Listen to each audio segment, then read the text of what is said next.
La batalla de Pandosia fue una batalla que tuvo lugar en el año 331 a.C., cerca de la ciudad de Pandosia, en el sur de Italia, entre los epirotas, bajo el mando del rey Alejandro I y una coalición de las tribus italianas de los lucanos y los brucios. Esta batalla terminó con la victoria decisiva de estos últimos y la muerte del rey de Épiro. Desde los siglos VIII y VI a.C., los griegos desarrollaron activamente la costa del sur de Italia y Sicilia. Esta región se llamó Magna Grecia. Una de las colonias griegas más grandes fue Tarento, fundada por los espartanos. Estos, al sentir la presión de las tribus locales, decidieron recurrir a sus metrópolis y otros estados griegos en busca de apoyo. Alrededor del año 332, Tarento pidió la ayuda al rey de Épiro, Alejandro I, contra los brucios. Alejandro no fue el primer comandante invitado por los tarentinos. También, el rey de Esparta, Arquidamo III, luchó varios años contra los itálicos, hasta que en el año 338 su ejército fue destruido por los lucanos, aunque éste logró salvar apenas su vida. La campaña de Alejandro de Épiro inicialmente se desarrolló con mucho éxito. Derrotó repetidamente a los lucanos y los brucios en varias batallas. Además, capturó muchas ciudades en el proceso, enviando a 300 nobles familias de rehenes a Épiro. Alejandro entró en alianza con el rey de Apulia, con los habitantes de Metaponto, los pediculianos y los romanos.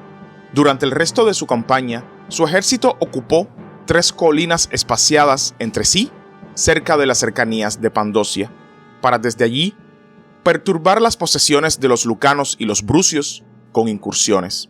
También se le unieron 200 exiliados lucanos. Posteriormente, durante la campaña, debido a las fuertes lluvias, todos los campos circundantes se inundaron de agua. Las 3 partes del ejército quedaron aisladas entre sí y no podían prestarse ayuda mutua. 2 de los destacamentos fueron repentinamente atacados y derrotados por el enemigo. Habiendo terminado con ellos, los ítalos se unieron y rodearon al propio Alejandro.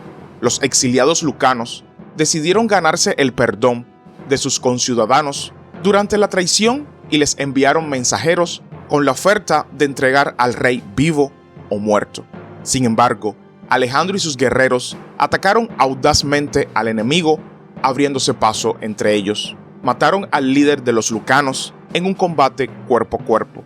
Tras esto, comenzó a reunir a sus guerreros dispersos y se acercó a la orilla del río, donde vio los restos de un puente arrastrados por la reciente inundación. Los historiadores antiguos citan una leyenda según la cual el oráculo de Zeus en Dodona, incluso antes de su campaña en Italia, ordenó a Alejandro que tuviera cuidado con el río Aqueronte y la ciudad de Pandosia. El rey consideró que estábamos hablando del río y de la ciudad del mismo nombre en Épiro, y, para protegerse del peligro predeterminado por el destino, con mayor celo emprendió una campaña en un país extranjero. Sin embargo, no sabía de la existencia de un río y una ciudad con el mismo nombre en Italia.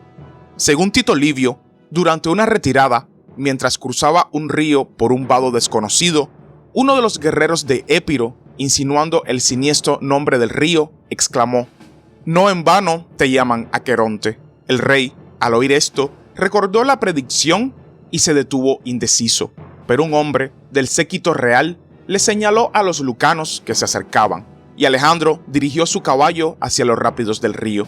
Cuando ya había llegado a un lugar poco profundo, uno de los exiliados lucanos lo golpeó desde lejos con una lanza. Según Tito Livio, el río llevó el cuerpo de Alejandro al campamento enemigo.